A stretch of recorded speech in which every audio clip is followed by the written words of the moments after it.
बिहार चुनाव में एक वादा बहुत गूंज रहा है। हर घर एक नौकरी। सुनने में तो ये बहुत अच्छा लगता है ना? पर क्या ये वादा बिहार की तकदीर बदल सकता है, या ये सिर्फ एक चुनावी सपना बनकर रह जाएगा? चलिए जरा आंकड़ों में उतर कर देखते हैं कि इस वादे में कितना दम है। ये वादा किया है आरजेडी नेता तेजस्वी यादव ने। उनका कहना है कि अगर उनकी सरकार बनी तो हर परिवार के एक सदस्य को नौकरी दी जाएगी। और मजे की बात यह है कि ये वादा कोई नया नहीं है। 2020 के चुनाव में भी यही नारा खूब चला था। तो सवाल बिल्कुल सीधा सा है, क्या ये वादा जमीनी हकीकत पर खरा उतरता है? क्या ये सच में मुमकिन है? चलिए इसी की पड़ताल शुरू करते हैं। देखिए, किसी भी वादे को समझने के लिए सबसे पहले ये जानना जरूरी है कि वो कितना बड़ा है। मतलब इस वादे को पूरा करने के लिए आखिर कुल कितनी नौकरियों की जरूरत पड़ेगी। शुरुआत करते हैं बिहार की कुल आबादी से। यह है लगभग 13 करोड़। ये नंबर याद रखेगा क्योंकि सारी कहानी इसी से शुरू होती है।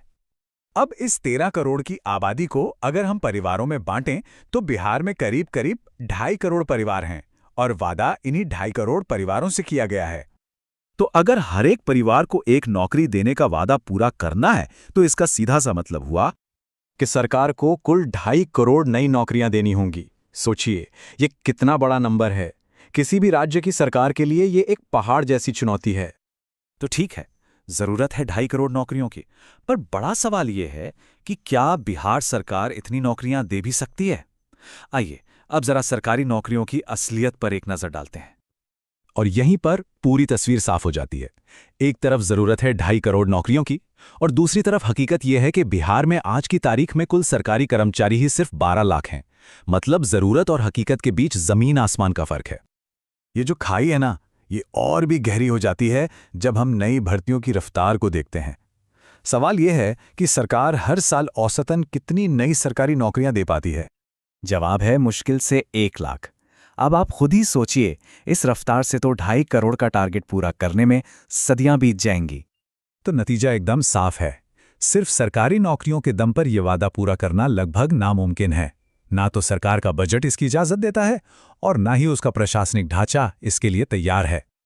तो क्या इसका मतलब यह है कि यह वादा पूरी तरह से खोखला है? शायद नहीं। हो सकता है कि इसे पूरा करने के लिए हमें नौकरी की परिभाषा को ही थोड़ा बदलना पड़े। क्या हो अगर फोकस सरकारी नौकरी से हटाकर रोजगार पर लाया जाए? देखिए, रोजगार का मतलब सिर्फ सरकारी दफ्तर की नौकरी नहीं होता। इसका मतलब है आय का कोई भी जरिया, चाहे वो कोई अपना छोटा मोटा बिजनेस हो, खेती बाड़ी हो, या फिर कोई हुनर वाला काम। और रोजगार पैदा करने के रास्ते तो कई हैं, जैसे कि स्किल डेवलपमेंट, जिससे लोग खुद काम करने के काबिल बनते हैं, स्टार्टअप्स और छोटे छोटे उद्योग यानी एमएसएमईज, जो स्थानीय स्तर पर नौकरियां पैदा करते हैं, और हाँ, प्राइवेट सेक्टर की ग्रोथ, जिससे बड़े पैमाने पर आर्थिक मौके बनते हैं।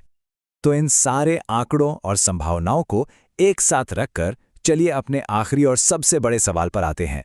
हर घर नौकरी, ये एक सपना है या हकीकत बन सकता है? तो आखिर में हम कह क्या सकते हैं?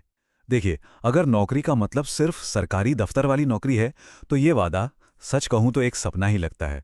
लेकिन अगर इसका मतलब है रोजगार के नए नए मौके बनाना, तो हाँ, इसमें हकीकत की एक उम्मीद जरूर दिखती है। अब असली सवाल तो ये है कि क्या ये राजनीतिक इच्छा शक्ति वादों से निकलकर जमीन पर भी उतरेगी? इसका जवाब तो खैर बिहार का आने वाला वक्त ही